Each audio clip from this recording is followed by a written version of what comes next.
नमस्कार दोस्तों, stock market studies में फिर से एक बार आपको स्वागत है।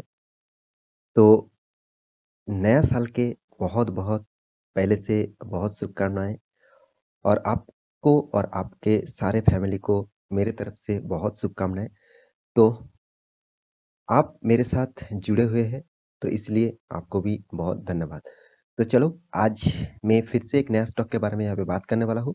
तो वीडियो को पूरा देखना और अभी तक आपने मेरे चैनल को सब्सक्राइब नहीं किया तो ज़रूर सब्सक्राइब कर लेना। तो चलो फटाफट देख लेते हैं आज के स्टॉक के बारे में। तो आज मैं बात करने वाला हूँ मदारसन सुमी के बारे में, जो एक ऑटो इंडस्ट्री से बिलॉन्ग करते हैं। देखा जाए एक ऑटो एंसिलरीज़ बनाने वाला कंपनी है। ऑटो एंसिलरीज़ मतलब जितने सारे मतलब जितने सारे गाड़ियों का पार्ट्स होते हैं, स्पेयर पार्ट्स होते हैं, उसी को बनाने वाला कंपनी है। और इंडिया का नंबर 1 पोज़ीशन में है इस कंपनी का रैंकिंग। मतलब उस सेक्टर में, ऑटो इंश्योरेंस सेक्टर में कंपनी नंबर 1 पोज़ीशन में है। तो आज इस कंपनी के बारे में बात करूँगा क्योंकि पिछले दिनों में एक बहुत ज़बरदस्त उछाल देखने को मिला था इस कंपनी के ऊपर और इस कंपनी का जो नेक्स्ट टारगेट दिया गया है, जो एक स्विंग ट्रेडिंग टारगेट दिया गया है, उसी के बारे में बात करूँगा। तो आप उस टारगेट को फ़ॉलो करें और ना करें और लॉन्ग टर्म निवेशक हैं, तो आपके लिए क्या राय होने वाला है, ये सारे इन्फॉर्मेशन यहाँ पे देने वाला हूँ, तो वीडियो को पूरा देखते जाइए। तो चलो फटाफट देख लेते हैं वो डिटेल्स मतलब मदरसन सुमी के डिटेल्स के बारे में। तो सबसे पहले मैं चार्ट पैटर्न के ऊपर आ चुका हूँ। पिछले दिनों में करीबन-करीबन 3% तक तेज़ी देखने को मिला था। 3% से भी ज़्यादा तेज़ी देखने को मिला था।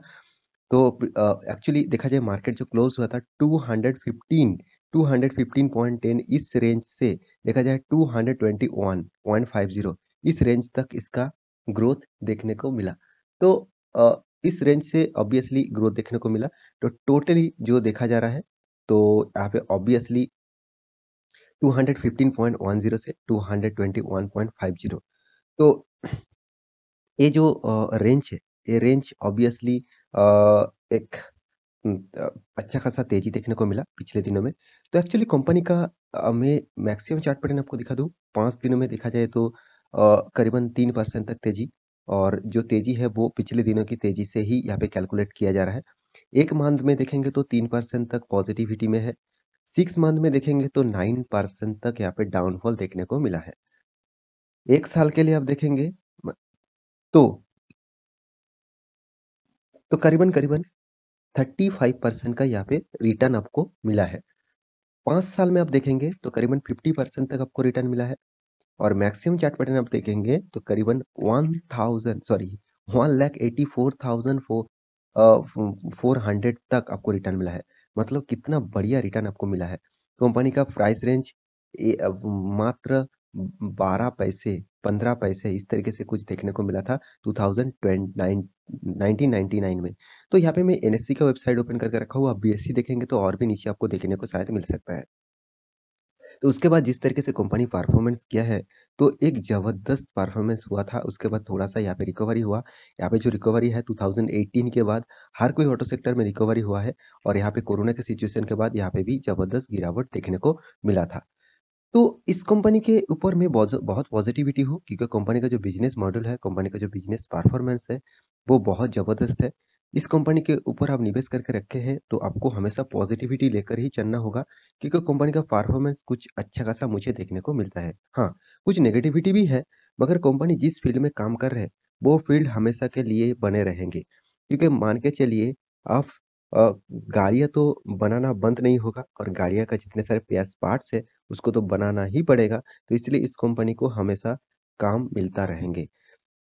तो कंपनी का जो एक नया टारगेट दिया है, ऑब्वियसली देखिए टारगेट 2 तरीके से होते हैं, एक शॉर्ट टर्म टारगेट है, एक लॉन्ग टर्म टारगेट है।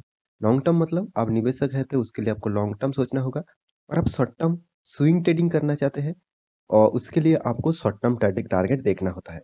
तो एक दिग्गज ब्रोकिंग फर्म ने इसको टारगेट रखा है। देखिए आप उस टारगेट को फ़ॉलो भी कर सकते हैं और ना भी कर सकते हैं। मैं आपको हमेशा एक बात ज़रूर कहूँगा, किसी ने भी किसी स्टॉक के ऊपर टारगेट दिया है, तो उस टारगेट को आप ज़रूर देखिए मगर इन्वेस्ट मत करिए। क्योंकि देखिए टारगेट बहुत सारे टारगेट स्कैम के हिसाब से भी दिया जाता है। क्योंकि मार्केट में इसी तरीके से न्यूज़ के माध्यम से पब्लिश किया जाता है कि स्टॉक इतना भागेगा, इतना जाएगा और रिटेल पब्लिक उस न्यूज़ को देख के ही ज़्यादा निवेश कर देते हैं और जितने सारे इंस्टीट्यूशन है, वो प्रॉफिट बुकिंग शुरू कर देंगे और अच्छा खासा गिरावट देखने को मिलेगा और रिटेल पब्लिक पूरा के पूरा फँस सकते हैं। देखिए, मैं ये नहीं कहूँगा इसका जो टारगेट दिया गया है, वो टारगेट नहीं जाएगा। टारगेट ऑब्वियसली जाएगा, मगर यहाँ पे जो टारगेट रखा गया है, वो शॉर्ट टर्म के लिए है, स्विंग ट्रेडिंग के लिए है, लॉन्ग टर्म के लिए नहीं। तो आप लॉन्ग टर्म निवेशक हैं, तो आप इस टाइप टारगेट को भूल जाइए। आप निवेश करिए और होल्ड करिए, तभी आपको फ़ायदा मिलेगा।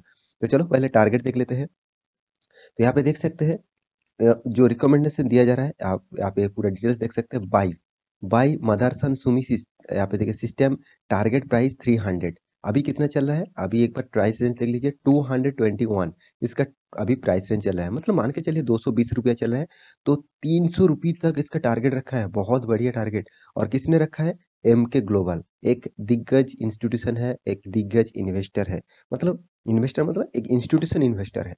तो इन्होंने इसको टारगेट रखा है, बहुत अच्छा खासा टारगेट रखा है। आप देख सकते हैं एमके ग्लोबल, उन्होंने खुद बताया है कि Emkay Global has buy call on Motherson Sumi with a target price 300। The current market price 217। वो एक्चुअली देखा जाए पिछले दिनों में उसका मतलब टारगेट रखा गया था और न्यूज़ पब्लिश हुआ उसके बाद, तो यहाँ पे 2017 सॉरी 217.50 का टा बाइंग प्राइस था और इसका टारगेट अभी 300 तक दिया गया है। मतलब एक बढ़िया-सा टारगेट यहाँ पे रखा गया है। तो इस टारगेट के पीछे उनका जो कहना है कि कंपनी बहुत पुराना है, 1986 से कंपनी चले आ रहे हैं। साथ ही साथ कंपनी एक लार्ज कैप बन चुके हैं। 68,700 करोड़ का मार्केट कैपिटलाइज़ेशन कंपनी के पास है। और कंपनी ऑटो एंसिलरीज सेक्टर से बिलोंग करते हैं, मतलब ऑटो सेक्टर का जितने सारे एंसिलरीज है ज़्यादातर इस कंपनी बनाते हैं। साथ ही साथ रेलवे सेक्टर के साथ भी इस कंपनी जुड़े हुए हैं। तो इसीलिए फ्यूचर में इस टाइप कंपनी में बहुत ज़्यादा मतलब पॉजिटिविटी है, तो इसलिए उन्होंने इस टारगेट को रखा है।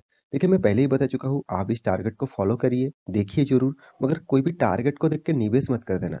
मैं ये नहीं कहूँगा ₹300 जाए नहीं जाएँगे, ज़रूर जाएँगे, क्योंकि इस कंपनी का जो कैपेबिलिटी है और जिस तरीके से परफॉर्मेंस है, उसके हिसाब से ज़रूर जाना चाहिए। तो चलो देख लेते हैं कंपनी का परफॉर्मेंस के बारे में। तो यहाँ पे स्कैनर के साइट के ऊपर मैं आ चुका हूँ। आप देख सकते हैं मदारसन सुमी जो सिस्टम है, वो टोटली देखा जाए इसका मार्केट कैपिटलाइज़ेशन जो है, वो 70,000 करोड़ है। कंपनी का प्राइस रेंज 223, कंपनी का लो था 143 और कंपनी का पी रेशियो देखिए 34.9। मतलब पी रेशियो थोड़ा-सा हाई है। इसका इंडस्ट्रीज़ पीओ देखिए 22.9, मतलब इंडस्ट्रीज़ पीओ मतलब पीई रेशियो से भी थोड़ा-सा हाई लेवल में ट्रेड कर रहा है। तो कंपनी का return of equity 8.53, return of capital employed 8.53, return of equity 8.97। तो दोनों ही एक एवरेज जगह में है और कंपनी का फेस वैल्यू ₹1 है, क्योंकि ये कंपनी बोनस और डिविडेंड देने का बादशाह है। क्यों? और डिविडेंड देखिए कंपनी अच्छा खासा दिया, 67% का यहाँ पे डिविडेंड आपको मिला है। कंपनी का नेट एनुअल जो इनकम है वो 1000 करोड़ का से भी ज़्यादा इनकम है। कंपनी का जो डेप्थ है वो 12,000 करोड़ का कंपनी के पास डेप्थ है। कंपनी का जो मतलब डेप्थ ऑफ इक्विटी है वो 0.97% है। डेप्थ ऑफ इक्विटी भी ठीक-ठाक लेवल में मुझे देखने को मिला है। प्रोमोटर होल्डिंग 61.7% है, अच्छा खासा प्रोमोटर होल्डिंग है। मगर एक चीज़ यहाँ पे भी आपको देखना है, कंपनी का जो प्रोमोटर है, उन्होंने प्लेज़ करके रखा है इस कंपनी को 4.38% प्लेस करके रखा है इस कंपनी का जो हिस्सेदारी। मतलब प्रमोटर खुद का शेयर को गिरवी रखकर पैसा उठाया है 4.83% का। तो कंपनी का जो जिस सेक्टर से बिलॉन्ग करते हैं मैं पहले ही बता चुका हूँ, ऑटो इंश्योरेंस सेक्टर से बिलॉन्ग करते हैं और कंपनी नंबर 1 पोज़ीशन में है। इसका मार्केट कैपिटलाइज़ेशन के हिसाब से कंपनी नंबर 1 पोज़ीशन में रैंकिंग कर रहा है। कंपनी का फाइनेंशियल रिपोर्ट के बारे में बात करूँ, तो एक अच्छा खासा आपको हर साल में प्रॉफिट देखने को मिलेगा। ज़बरदस्त कंपनी परफॉर्मेंस करता है। तो इसीलिए मैं इस कंपनी के ऊपर आपको हमेशा बताते आया हूँ कि इस कंपनी के ऊपर आपको फ़ोकस होना चाहिए। तो कंपनी आपको किस तरीके से रिटर्न दिया, वो भी आपको देखना है। कंपनी का रिटर्न ऑफ इक्विटी अच्छा है, कंपनी का सेल्स ग्रोथ भी ठीक-ठाक है, मगर प्रॉफिट ग्रोथ कुछ 10 साल, 5 साल और 3 साल में नेगेटिविटी में है। कंपनी आपको रिटर्न किस तरीके से दिया? 10 साल में 28% का रिटर्न, 5 साल में 9% का रिटर्न, 3 साल में 11% का रिटर्न और 1 साल में 36% का रिटर्न। तो ओवरऑल बात करूँ, कंपनी आपको एक एवरेज आपको देखा जाए तो 12% तक रिटर्न आपको सालाना दे रहा है। देखिए 12% कोई खराब नहीं है, मगर आप कहेंगे सर इतना रिस्क लेकर मैं 12% के लिए क्यों इन्वेस्ट करूँ? मैं म्यूचुअल फंड कर लेता हूँ, वहाँ पे आपको निवेश प प्रॉफ़िट मिलेगा। देखिए सर, मैं एक चीज़ आपको अभी दिखा देता हूँ, जो फ़ायदे के बाद अभी कह रहे हैं ना आप, उसी के बारे में यहाँ पे आपको दिखा देता हूँ। देखिए, आप इस कंपनी में किस तरीके से डिविडेंड आपको मिला, 2011, 20, 19, 18, उसके बाद देखिए 17, 16, हर सालों में कंपनी डिविडेंड दिया, हर सालों में। कितना अच्छा खासा डिविडेंड आपको मिला। इस कंपनी में कितना डिविडेंड आपको मिला है। साथ ही साथ बोनस के बारे में बात करूँ तो बोनस का बादशाह है, बादशाह। तो इस अपॉर्च्युनिटी को आपको हमेशा मिलना चाहिए। तो इसीलिए मैं हमेशा आपको बताता आया हूँ, म्यूचुअल फंड और स्टॉक मार्केट दोनों अलग-अलग मतलब डिवीज़न आप देखेंगे, सेक्टर एक ही है, एक ही जगह पे काम करते हैं, मगर दोनों का परफॉर्मेंस अलग है। आपको रिस्क भी जगह पे इन्वेस्ट करना है तो म्यूचुअल फंड में जाइए, मगर रिस्क भी वहाँ पे भी नहीं है, क्योंकि अब स्टॉक मार्केट गिरेंगे तो म्यूचुअल फंड का भी प्राइस आपको गिरने को देखने को मिलेगा। तो वहाँ पे भी आप रिस्क ले रहे हैं। हाँ, आप कहेंगे सर मेरे पास टाइम नहीं है, तो आप म्यूचुअल फंड कर सकते हैं, मगर आप मेरे वीडियो देख रहे हैं, तो आपको अच्छा खासा स्टॉक के बारे में पता चलेगा। और कोई भी स्टॉक होल्डिंग के लिए पिक करने के लिए आपको मात्र 2 1 मिनट भी टाइम नहीं लगेगा, 30 सेकंड टाइम लगेगा।